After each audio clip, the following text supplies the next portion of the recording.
Welcome to another episode of We Don't Die. I'm your host, Sandra Champlain, author of the international best-selling book called We Don't Die, A Skeptic's Discovery of Life After Death.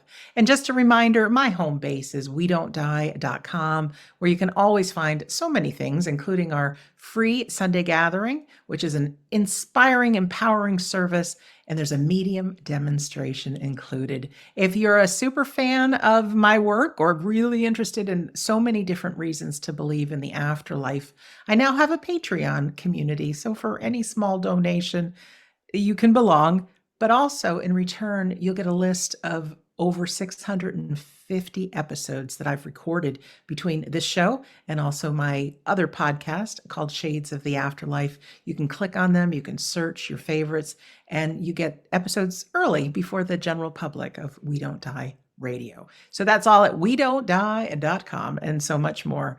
Our guest today is Evelyn Elsaesser.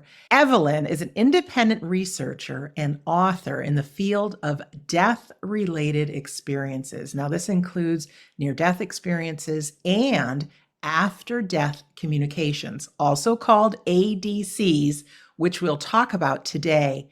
Evelyn is the project leader of the long-term international research project called Investigation of the Phenomenology and Impact of Spontaneous After-Death Communications, as well as a founding and current member of the board of Swiss IANS, which is our friends at the International Association for Near-Death Studies. She has written numerous books and articles on these subjects, including Lessons from the Light, What Near-Death Experiences Teach Us About Living in the Here and Now. That is co-authored with Kenneth Ring. She has a wonderful novel titled Talking with Angel about illness, death, and survival. And her latest book, Spontaneous Contacts with the Deceased, a large-scale international survey, reveals the circumstances, lived experience, and beneficial impact of after-death communications. You can find out more at adcrp.org, and I'll have a link to her website, evelynelsaesser.com, in the show notes here. Well, coming to us from Switzerland, Evelyn, welcome to We Don't Die. Thank you so much for your kind invitation. You're welcome. But you're so busy. I'm thrilled that you're willing to chat with us today. First of all, where in Switzerland are you? Close to Geneva. Beautiful. In the countryside. Beautiful. Close Beautiful to Geneva. Yes. So it's the French-speaking part of Switzerland. But in fact, I'm Swiss-German, so. Okay. I came to live here in the French part of Switzerland some decades ago, but I'm Swiss-German originally. I'm from there. Oh, so do you speak French, German, English, anything else there? Spanish. And Spanish. Wow. Incredible. I love languages. Yes, not only languages of people here on Earth, but languages from beyond, which we will get into. Tell us a little bit about you and how you got into interest of the afterlife. Yes, well, that started really early. Already when I was a teenager, I was interested by these subjects. I read a lot of books and I tried to figure out, what the afterlife could look like. Is there an afterlife? And if yes, how can we imagine it? So this is a topic that interested me from the years when I was still a teenager.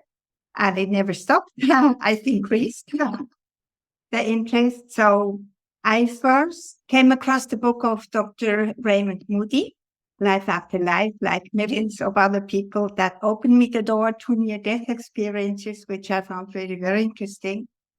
I thought that there is much more to these experiences than we can see at first sight. So I read everything I found about near-death experiences.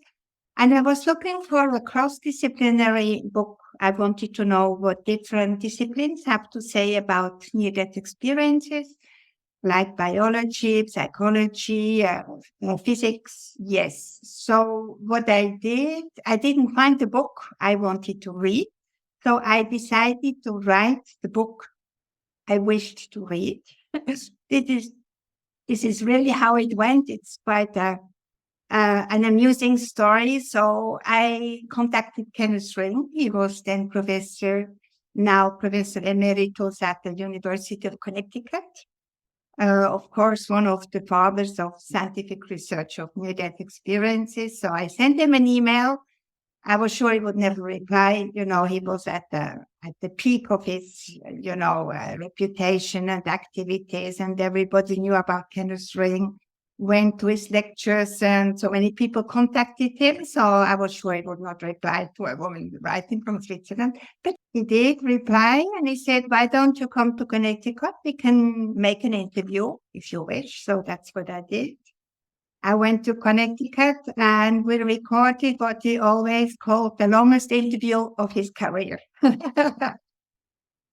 This then became one of the main chapters of my first book called On the Other Side of Life. When I interviewed also professors from other disciplines, and we had a cross-disciplinary look at near-death experiences. Then, well, you see in life, one thing leads to the other. So I was involved with near-death experiences for several decades. I participated in research. I did a lot of lectures. I wrote several articles on the topic. And then quite naturally, my interest drifted to after-death communications. That's now some 15 years ago. And I really became very interested in this phenomenon, who is not very well known, was not so well researched. In fact, a doctoral student of the University of Texas who works with Jan Holden, who is the president of IELTS USA, found only 35 studies on NDEs over 100 years. So very, very little research. The phenomenon was researched until the middle of the 20th century. Then materialism took over and the momentum was lost, and there was hardly no research into after-death communications. So we decided to start a major research project on spontaneous after-death communications. We did that in 2018 with my colleagues from the University of Northampton in Great Britain. And we started this international project in form of a survey, a very detailed survey with 194 questions. That is just a very, very detailed questionnaire. It takes about 2 hours for the participants to complete it. So we thought maybe it was a little bit too long. We were a little bit asking too much of our participants, but we saw that indeed this experience is so important to them, and they don't have often the opportunity to talk about it because it's still a taboo subject, to have a communication with a deceased person. Not easy to talk about it. So we saw that they were, in fact, very delighted to be able to participate in a scientific research, in a safe environment. Nobody's going to laugh at them. Nobody's going to tell them that these are just hallucinations because they are bereaved. So with this survey, finally, we conducted it in 6 languages, and we have currently a total of 1,300 completed questionnaires, which is the largest survey on ADCs worldwide. The next survey we will start will be in India. So just to give you maybe the language groups, the first survey was in English, French, and Spanish. Then we repeated the same survey by translating it into German, into Dutch, and Chinese. Chinese, because we want to see if there are cultural differences, if Chinese people have ADCs. There's no reason why they shouldn't, and indeed they do. But we will now start analyzing the data collected. This just finished end of July, so it's very, very recent. And we will see if there are cultural differences. So what we can say, and what I present in my book, is that spontaneous after-death communications are beautiful experiences. This is presented in my book. which is called Spontaneous Contacts with the Disease. I present the research findings of our first survey in English, French, and Spanish with over 1,000 participants. And by the way, this book has been awarded the Scientific and Medical Network Book Prize. Congratulations. Thank you. So what we found out with our survey is that people are very, very happy to have those experiences. They're very comforting. They give them the immediate conviction that the deceased loved ones have indeed survived their physical death, that they're still existing in some form, somewhere. We don't know how, we don't know where, but they're convinced that they're still alive and able to contact them and even to communicate with them. So the messages of the disease are, the most important message is, I am alive, I have survived the death of my body, and I'm well. I'm with you, you're not alone.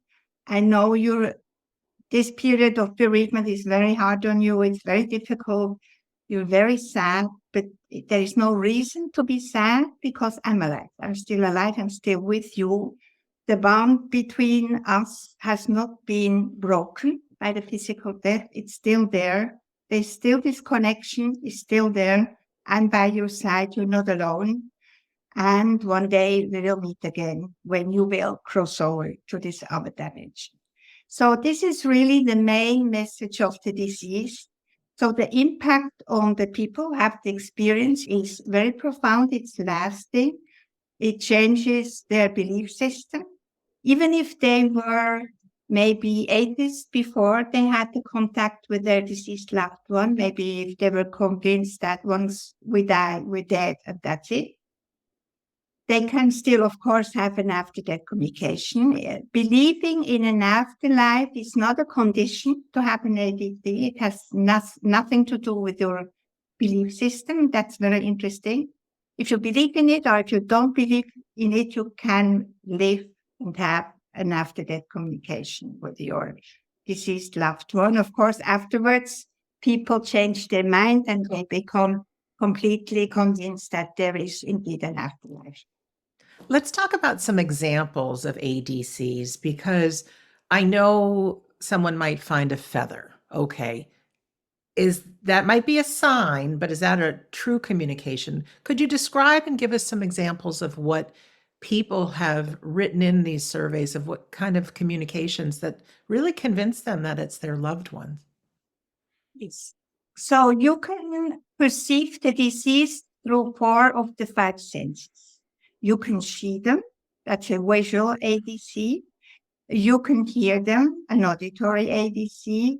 You can feel them touching you, like a caress, a kiss, for example, that's a tactile ADC. And you can smell a fragrance which you associate immediately with a deceased person, maybe a perfume your mother used to wear.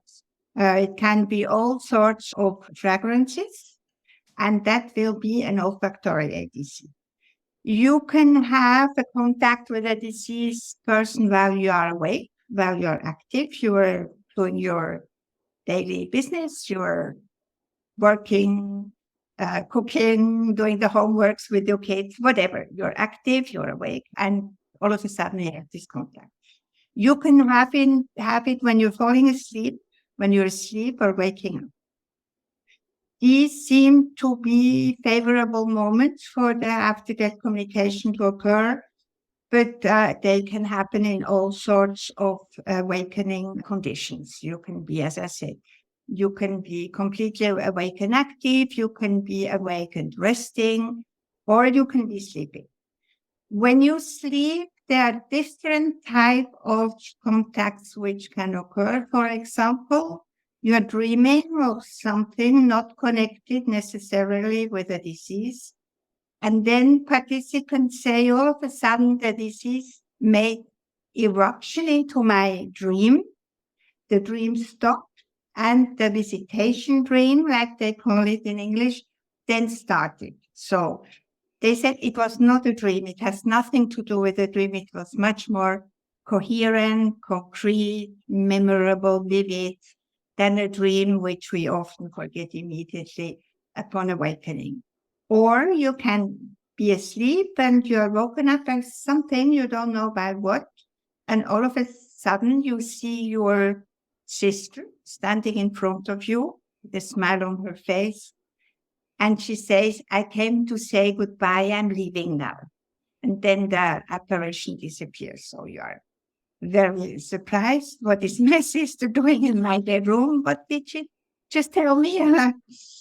And then some time later, the phone rings. Your parents call you to tell you your sister just died in an accident 30 minutes ago. And that was the precise moment when this contact occurred. So this is what we call an evidential case, because this person was not yet bereaved at the moment when the ADC occurred, because, of course, it was the sister herself who informed her of her very recent passing. So we have a number of evidential cases which cannot be triggered by bereavement because the persons were not or not yet bereaved.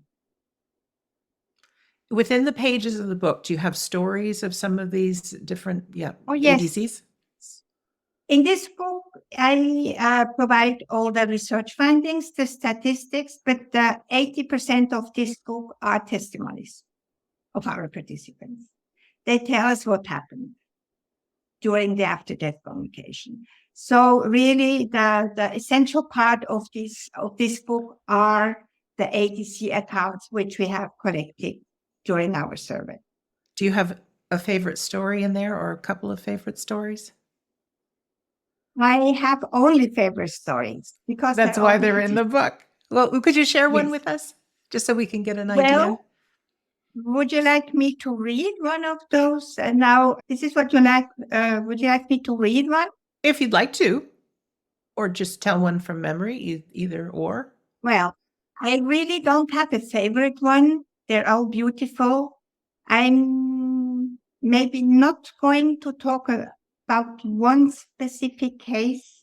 What I can say, and I think this is also important to know, that whatever the form under which the disease presented themselves, maybe it was just an ADC of sensing a presence. That is also one of the very current after-death communications. Very, very frequently people simply sense the presence of the deceased person.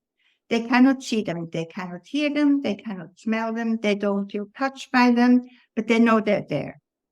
And they can even say, my deceased father was standing a little bit to the left, in front of me, a little bit to the left. I couldn't see him, but I know he was there, precisely in this spot there.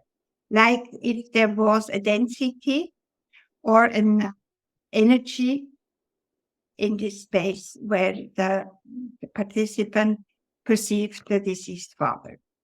And they know when they come and they know when they go. So this has nothing to do with this impression we have when we are bereaved. We think about the deceased person. They're always in our heart. They're always with us in our thoughts.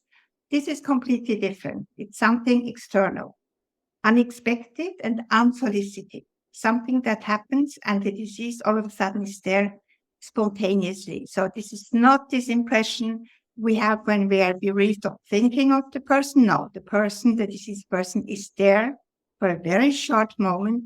It takes a couple of seconds, maybe mostly a couple of minutes, and then the experience is over. So these are very short. But what I would like to stress is that whatever the form under which you perceive your deceased person is, it doesn't make a difference for the importance and the impact it has on the person. Even if you have just a simple, which is not a simple impression, it's an important impression. Just the impression that the deceased person is there for a very short moment, that is as important to the experience, to the person who has the ADC, as if they had seen an apparition and had a communication with the deceased person. all these experiences are important, whatever their form is. They all leave a very strong and very lasting impact on the people, and they transform their convictions. They now know, and they are sure, and nobody will make them change their mind. They're sure that there is indeed life after death, that their deceased loved ones are still here with us, also, of course, in an invisible form. Thank you. I'd like to share an example that a friend of mine told me, and then also a couple of things that have recently happened to me. One is a gentleman who is a car mechanic. So he works on Yes, cars, repairs them. And he never told anyone this story until he found out this is what I'm interested in. He says he gets in the zone. He may be underneath a car and working on it. And he says in his peripheral vision, he sees his father and the dog that he had while he was growing up. And it's always when he's concentrating on something else. And he says, I yeah, just feel him. And then all of a sudden, when he's like, wow, dad's here, disappears. absolutely. That's wonderful. And then for me, that's been happening since my dad passed, which is now 14 years. Crazy. But either when I go to sleep at night or when I wake up in the morning, or sometimes if I just relax my mind to meditate, I'm a very visual person. And even if I'm thinking of something else, there's a vision of my dad. I feel maybe his hand on my shoulder. He's healthy, he's well, he's smiling, he's not the old man with tubes going through him. So that's very comforting to me. And then Yes. just over a year ago, my former boyfriend died. Tragically, hit a phone pole, gone.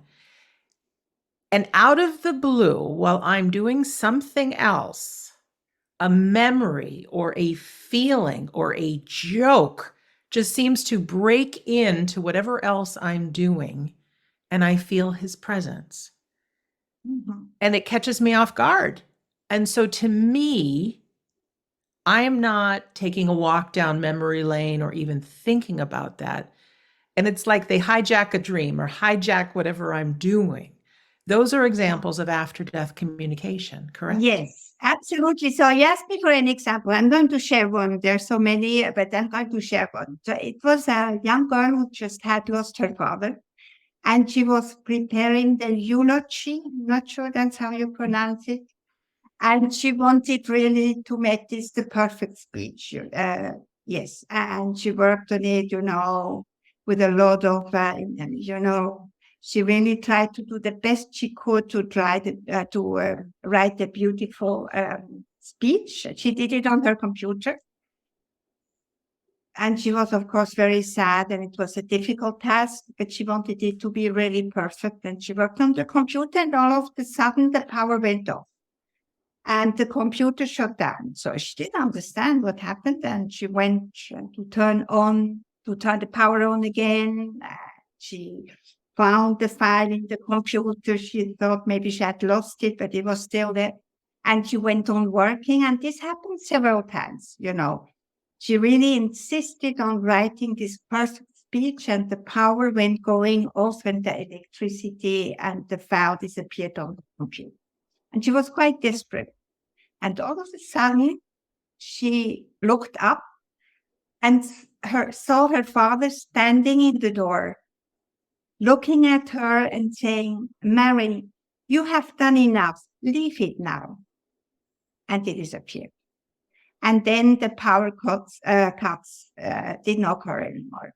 So this is beautiful. This is, one of those many, many, many beautiful cases when the deceased father, he saw all the worry her daughter had to make this perfect speech, and she was, a task so difficult in these sad conditions. And he said, no, you've done enough. Your speech is fine. Leave it now. Just as any father would do with his girl or his child struggling with a difficult task. So this is one of the many, many testimonies I Have present in you my book. have you had your own after death communications from people in your life? I did indeed have several after-death communications, but only when I had already started working on the subject for several years. It's not that the fact of having had an ADC led me to the subject. I worked already on after-death communications when somebody in my family died, and indeed I had several after-death communications. But you see, there are two sorts of people who have ADCs. Those who are very happy to share it and to speak about it, and those who think it's something so personal that they prefer to keep it private. And I am part of the second group, so I don't talk about my after-death communications. But indeed, I had some of them, and it's of course a beautiful confirmation of everything I, believed in before having had myself one of those spontaneous contacts, or several of those contacts. Thank you. What can we do? Can we do something to work with our loved one who has passed to help them to communicate, to keep this open? Because I know people will want to have experiences. They want to have that knowing. I think it's very human of us when they can no longer see and talk to the person that maybe we stop saying, okay, I know you're here. Give me a sign. Would it help to talk to our loved one, to keep a journal? Is there anything that we can do to promote having an ADC? Yes, this is a very, very important question you ask, because being bereaved is such a difficult period in our life. And we really look for a sign. We would be so extremely happy to have contact materialized. We know the contact is there, the bond is there. It's not broken by death. But, to have it materialized during and after death communication is indeed a beautiful, beautiful experience. Well, our research shows us that there is really nothing we can do to make it happen, because these experiences are spontaneous. They're unsolicited, They happen when we don't expect them. They happen to people who don't believe in them, who don't believe in the possibility of survival of consciousness, and therefore of the possible contact with a deceased person. It has nothing to do with our belief system. It has really nothing to do with our wish to have this contact. Well, ADCs are very frequent. A conservative estimate is that between 50% and 60% of the population have spontaneous contacts with a deceased person during their lifetime, not only when they're bereaved. It's not always linked to a bereavement. You can even perceive a person you don't know, an unknown deceased person. That can happen also. So these experiences are very common, very current. And indeed, one of the aims of our research project is to normalize them, to take them out of the corner of paranormal or esoteric experiences.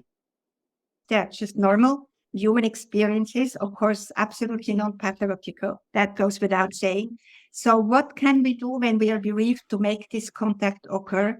Unfortunately, for spontaneous contacts, we cannot do anything, because it really seems that it is the disease who makes the decision to contact us in different forms, in different circumstances. But it is never the living person who can provoke the contact to happen. What we can do when we are bereaved and we would so much, have contact with our loved ones, we can consult a medium. Some of them are excellent, really, not all of them, but some of them are really very, very gifted mediums, who then can be the channel and establish the contact with a deceased person. But that is then, of course, not as spontaneous and direct after communication, which is the phenomenon we study and investigate. So unfortunately, even if we saw it, those experiences don't occur when somebody is crying, thinking about a deceased person, really wishing for a contact. that's not when those contacts occur. They occur when we don't expect them, maybe when we don't hope for them anymore. Then maybe they don't occur immediately after the demise. We know that 50% more or less occur in the first year after the death, with a high concentration in the first 24 hours to 7 days. Then there is a decreasing occurrence from 2 to 5 years, but they can occur many years after the demise, 30, even 40, 50 years. We have cases, when, of course, the person is not bereaved anymore, or maybe was never bereaved. Maybe it's the grandfather, and experience was a child where this grandfather died, and then all of a sudden he or she has a contact with a grandfather who died maybe 30 years ago. So they can occur anytime, but I don't think we can do anything to make them occur. Well, what I want to say to our listener and our viewer is that Evelyn's talking about spontaneous ADCs. It doesn't mean you don't have a relationship with your loved one who has passed. Like she says, there are some good mediums. Also, I know we host medium classes, and in the privacy of those breakout rooms on Zoom, we are bringing through messages from our loved ones. We continue to talk to them. We feel these subtle messages, like Evelyn was saying, when we wake up in the morning, when we go to bed at night. People are starting to do writing, this automatic writing. And I say, and this would just be an experiment, but the more we learn about ADCs, the different forms they have, the different people, what they've experienced. Again, this is an experiment, but the more we learn, could our loved ones get the idea that, hey, I want to try that? You never know. So I'm putting that out to the audience, is to read some of these stories and know what people are experiencing. Yes. But not only that, people may have an ADC or have had one, and they've just brushed it off as their imagination. And no, this is your loved one coming through. I am not sure that I agree with you, my dear Sandra. I think when you had an ADC, you know you had an ADC, and you know it was authentic. This is what we learned through our survey. They are immediately convinced 100% that, yes, indeed, this was my deceased loved one. This was a real contact. Okay. So I think when you have one, you cannot overlook it. I don't think so. I have Maybe not. afterwards. Yeah. Maybe afterwards, if people tell you, no, you must be depressed, you must have imagined, maybe some people can start doubting their own perceptions. I don't think many of them, but some might start doubting, But most of them, they're just so convinced that it was real, that nobody can make them change them. This is what we saw in our survey. That's really good news. And in all honesty to our audience, I haven't read the book to know those stories. Like I said, with my dad and this gentleman who was the mechanic, there's no doubt. So I'm excited to read those stories to know what's possible. Yes. So thank you for sharing all of your research, or some of your research. What is the best website to find out if people are interested in the research? Is that adcrp.org? This is the website of our research project. You will find information about after-death communications. All of our publications, these are mainly scientific papers in peer-reviewed journals, but also all of my books. They have now been, this book has been published first in French, then in German, in Spanish, in English, and it will be published in Italian in November. So several languages of this book. And you will find our current surveys. There is information about our media activities.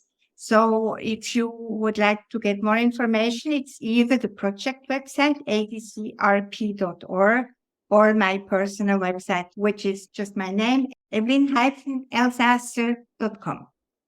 But maybe we have some more minutes. I would like to talk about another book, which is called Talking with Angel About Illness, Death, and Survival. And I would love that. I would love that. We have so many people who are experiencing either the death of a loved one or they have someone who is soon to pass, might be their own person. And no matter what we believe, we have that anxiety, we have that fear. Yes, please share with us about this book. Thank you so much, Sandra, for the opportunity, because this book is really very, very dear to my heart. So I wrote it in form of a novel. It's a young girl who falls ill with leukemia, and she's on her, difficult path of a very, very ill young girl. She has to undergo different treatments. So I describe all of this. It's very sad, it's very hard, but it changes at the moment when her doll, called Angel, starts talking to her about the possibility of survival of consciousness. So it's really a spiritual support for a dying person. So this is the main character is a young girl, but this is not a book for children. I stress it there. And I want to stress this, it's not a book for children. It's a book for adults, obviously. One of the main elements of this book is the very detailed description of a near-death experience, because they give us so much information about what happens at the point of death when we leave our bodies. And you all know at least about the tunnel, the light, the beam of light. But there is, of course, much more information about near-death experiences, but in the form of a story. Because I thought not everybody reads scientific books. And I think it's so important to get the message out. So this is why I wrote this book. So really, this young girl who is on this really tough path of being very ill and getting closer and closer to a death, the more she speaks with her doll Angel about the possibility, how can we imagine leaving our body and remaining ourselves and go on living in another dimension? How can we possibly imagine that? How could we feature that so that it becomes more understandable for the young girl and indeed for all readers, of course? And then the description of the near-death experience, which gives us so much information about what happens at the brink of death and might then continue in another realm, of which, of course, we don't know much. We know a little bit, but not much. So I think, for people facing a serious illness, for people who have lost somebody they dearly love and who are now bereaved, and they think about them and they wonder, how was the moment when they died? What happened to them? Was it just extinction, or did they go on maybe on a beautiful journey? That's what near-death experiences tell us. They go on a beautiful journey when they're dying. So, it gives a lot, not only of comfort, that is one main goal of this book, but more than comfort, it gives them a lot of information. And then everybody can make up their own mind. Could I imagine that this is real? Is this really what happens when we die? But they have the information. Really, what's important for me is to give the information we have collected with our survey on after-death communications. The information we have thanks to the many near-death experiences who told us about their experience, and all the information is there. We just need to bring it to the people at the moment when they need it most, when they are very ill, when they know somebody close to them who's very ill, or when they just lost somebody they know. So this is really the aim of this book, talking with Angel about illness, death, and survival. Thank you. We need all the tools we can have to know the evidence of the afterlife. The word skeptic, to me, there's an open-minded skeptic that some of this seems crazy, but okay, I'm open. And then you also have the closed-minded skeptic that I'm not even going to give this a chance. And there are so many people within the scientific community that are open-minded skeptics. And I think those closed-minded skeptics, it's not even worth talking to. I think a time comes in every human being's life that we start asking our questions about who am I? What is my life for? Especially if we have someone very close to us that pass, we might become open. So I think having these tools, especially from someone who's so scientific minded, and you have been doing this for a very long time. Our family can. Yes, it helps to know that Yes, there's it's science important. behind it. Absolutely. I just want to bring up Kenneth Ring for just a moment.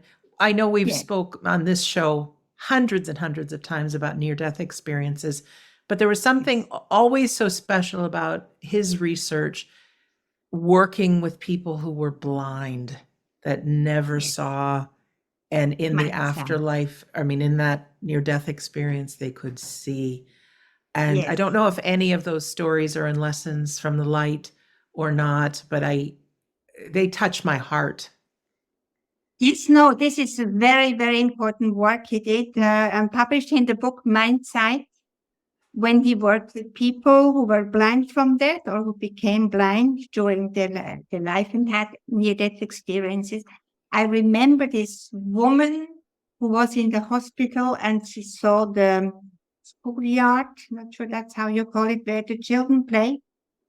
Yes. And it was raining. It had been raining, so it was wet, and there were cars, and there were some children there. And she saw all that for the first time. She had lived there for many years, but being blind from birth, she never saw it.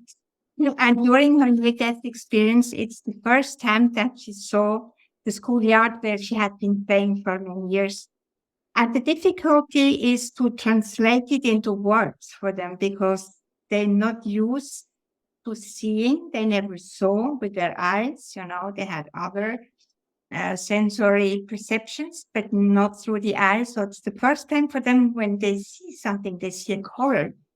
How can they describe a color if they never saw a color? They know what people mean when they say red or yellow or green, but then it's the first time they really see it.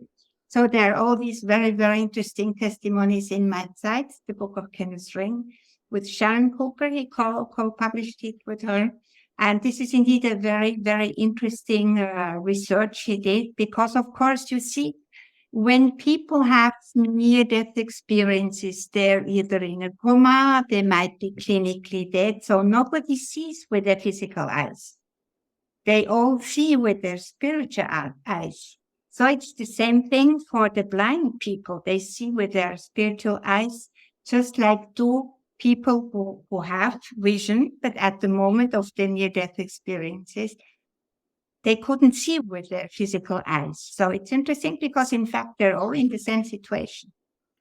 I love those But stories. yes, beautiful. And I just would like to mention that Lessons from the Light, which Ken very kindly put me as co-author, but it's really his book, but I did collaborate a little bit on Lessons from the Light. It has just been published in a new edition just this month. So it is available again for people who would like to read this very important book of Kenneth Ring. Oh, thank Lessons you. from the Life. Maybe you can put the cover on the, yes, with I the can put other information there. the cover on the video, and then also for people listening to the podcast or watching on YouTube, in the description, there will be links, or there are links for them as well. Evelyn, we have a few Very moments good. left. Are there any other Yes. messages you'd like to give to our audience? Yes, well, I would like to just maybe come back 2 minutes on after-death communications, which are really the phenomenon that really are a big passion for me because they're so important for people. They're important for all of us. They give us so much hope that there is indeed life after death. And that when we lose somebody we love, of course, we're sad. The sadness does not go away just because you have an after-death communication. An after-death communication gives you comfort. It gives you the conviction that there is life after death and that the deceased loved one is still there with you. But it doesn't take away the sadness because the person is not here physically anymore. And that is something that even after-death communications cannot do anything about it. The physical presence is not there anymore. So we saw in our survey that sadness was indeed reduced for a third of our participants. It disappeared for 10%. their sadness was completely gone, but for 31%, sadness didn't change. So I think it is very important to know that, of course, we are sad. Our deceased loved ones are not with us anymore physically, but they're with us. They are with us on another plane. We're not alone. They are at our side. And they told us we will see each other again. When you die, when you pass over, we will be together again. So I think it is very important for the bereaved to know also that the deceased loved ones, they don't want us to be sad. They want us to be happy. They want us to go on with our lives in confidence. They say, yes, I'm not here anymore physically, but I'm with you. You're not alone. So I think this is a very, very important message of the deceased. Firstly, they say, I am alive. I am well. You're not alone. We'll see each other again. And also, don't be so sad. There's no reason to be sad for my death because I am fine. I'm well. And I would like you to, to go on with your life in confidence. Evelyn, thank you so much for all the research you've done, a lifetime, and for being our guest today. Thank you so much, Sandra. It was such a joy to speak with you. It was a joy to speak to you too, and I am going to get the book on Kindle the moment after we are done with the interview because I'm really interested in these stories. I think it brings what I know about after-death communications to a whole another level. I really do. So I'm excited to find out the research. For our listener or our viewer, you can find all about Evelyn on her website, Evelyn with the hyphen, Elsaesser.com, and also the ADC Research Project at adcrp.org. And again, in the show notes, you can find the links to the books and the other things that we discussed. Wow, what a very informational podcast episode for today. I'm left just delighted and in that state of wonder. And yes, our loved ones are very much alive. And the scientific community believes. So keep being open-minded, talking to your loved ones, and they are with us. So just a reminder, my home base is wedon'tdie.com. If you are experiencing grief, please feel free to get a free copy of my book, the bottom of the page at wedon'tdie.com. If you enter your name and your email address, it says you get the first few chapters. It's the entire book that I put there. Chapter 10 is about grief, how to survive grief. It is so very painful, but there's different tools we can use. It helps understand why we grieve, and there's so much more. It's a very powerful chapter. Plus, of course, some of my research and also about living a powerful, powerful life. Every Sunday at 2 o'clock New York time, which would be 8 o'clock in Switzerland, we offer our free Sunday gathering inspirational service. It is so empowering for each one of us souls having a human experience. But the last 45 minutes or so is a medium demonstration. We get people from all over the world, and we get loved ones from all over the spirit world that come and join us, letting us know just how close they really are. And it is free. They're all recorded for you as well. WeDon'tDie.com. In closing, my name is Sandra Champlain. I'm always so happy to be your host on We Don't Die Radio. I do believe that life is an education for the soul and that your life here on earth is so important. So let's get excited about after-death communications and see where it goes. I really want to thank you for listening or for watching, and we'll see you again soon.